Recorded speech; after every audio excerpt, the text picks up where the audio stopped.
Hello friends, আজকে করব আমি জলপাইয়ের আচার। আমি দু ধরনের আচার করব, একটা হচ্ছে টক ঝাল আর একটা হচ্ছে টক ঝাল মিষ্টি। তো আমি আচার করার জন্য আগে থেকে জলপাই সিদ্ধ করে লবণ হলুদ মাখিয়ে একটু রোদে শুকিয়ে নিয়েছি। আর এপাশে আছে রসুন, শুকনো মরিচ,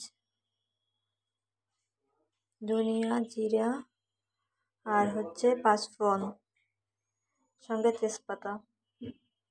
তো এইগুলা একটু টেলে নেব, রসুন বাদে আর সবগুলো একটু টেলে নেব। তারপর হালকা গুঁড়া করে নেব। তো দেখতে থাকুন। আগে শুকনো মরিচটা দিয়ে নিলাম,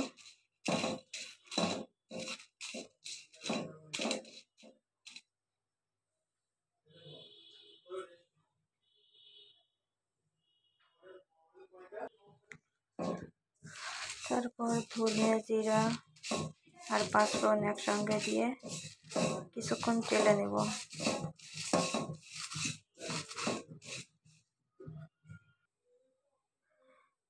এখন আমি তেলের টক ঝাল আচার করব। তো প্রথমে কড়াইটা গরম হয়ে গেছে, সরিষার তেল দিয়ে দেব পরিমাণ মতো। সরিষার তেলটা দিয়ে একটু গরম করে নেব। তারপর পাঁচফোড়ন দিয়ে ফোড়ন দেব, সঙ্গে তেজপাতা আর শুকনো মরিচ।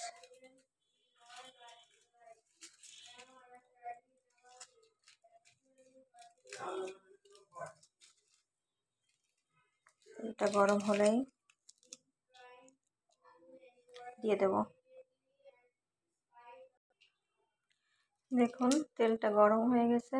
এখন তেজপাতা শুকনো মরিচ দিয়ে দিলাম, আর ফোড়নে 1 চামচের মতো পাঁচফোড়ন দিয়ে দিলাম।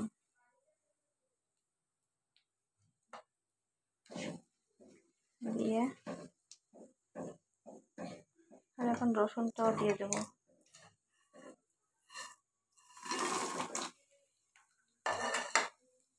যেহেতু রসুনটা একটু ভাজা ভাজা হবে,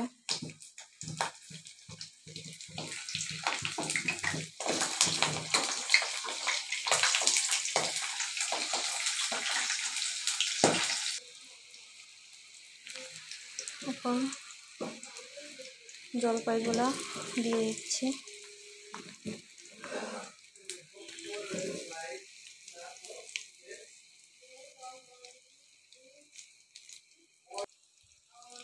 এবার কিছুক্ষণ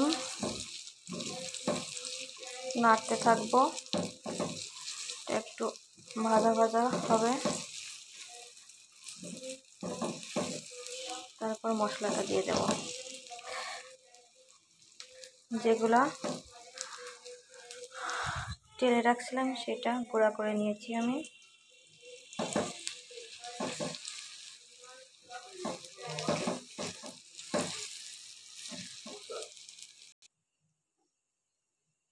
এর ভিতরে একটু ভিনেগার অ্যাড করব।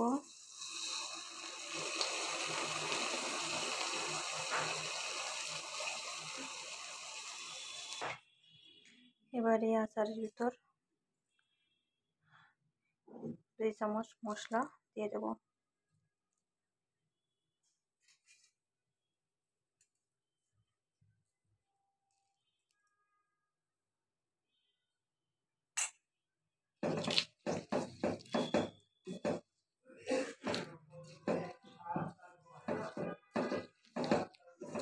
প্রায় হয়ে এসছে, আর একটু পরেই নামিয়ে নেব।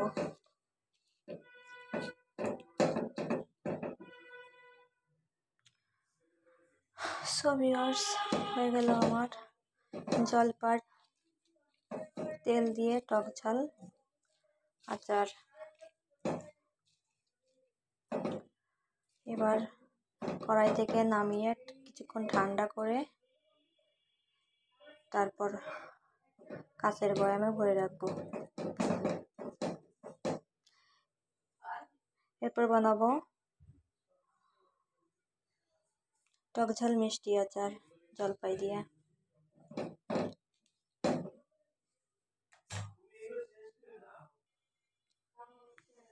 এখন করব টক মিষ্টি ঝাল আচার। তো কড়াই গরম হয়ে গেছে, সরিষার তেল দিয়ে দেব।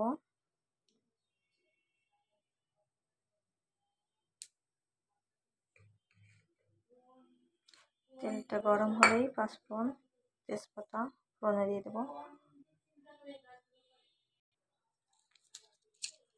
2টা তেজপাতা দিয়ে দিলাম, পাঁচফোড়ন দিয়ে দিলাম,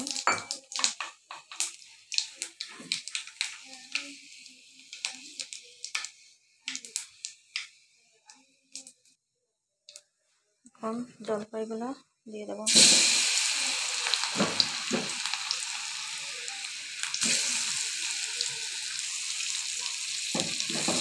দিয়ে নেড়ে দেবো, বারবার নাড়তে থাকবো কারণ নিচে যেন লেগে না যায়। আর আমি লবণ হলুদ পরিমাণ মতো আগে থেকে দিয়ে রোদে শুকিয়ে নিয়েছি।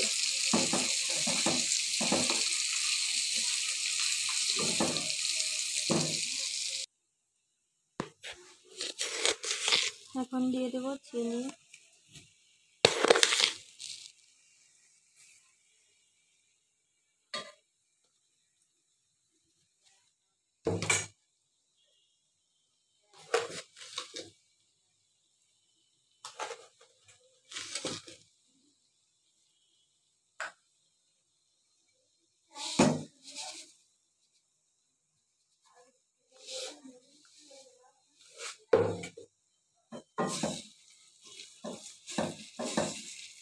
আপনারা যে যেমন মিষ্টি খান সেইভাবে চিনি দিয়ে দেবেন।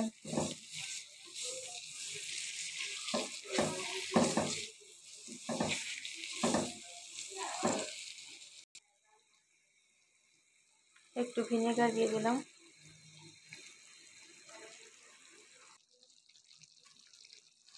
এখন মশলাটা দিয়ে দেবো।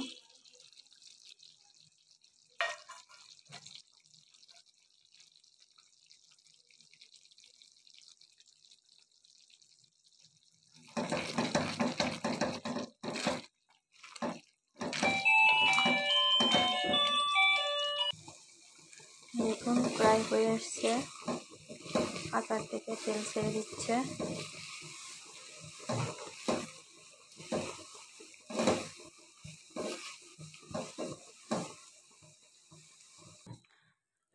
দেখুন রেডি হয়ে গেছে আমার জলপাই টক মিষ্টি ঝাল আচার। এখন কড়াই থেকে নামিয়ে কিছুক্ষণ ঠান্ডা করে রাখবো।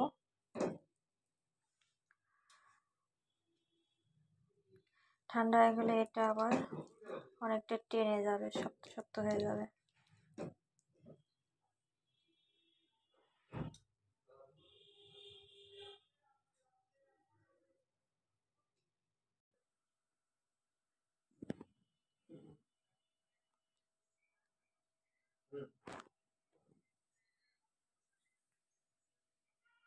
আরে দিছিল তো, সে তো কত আগে।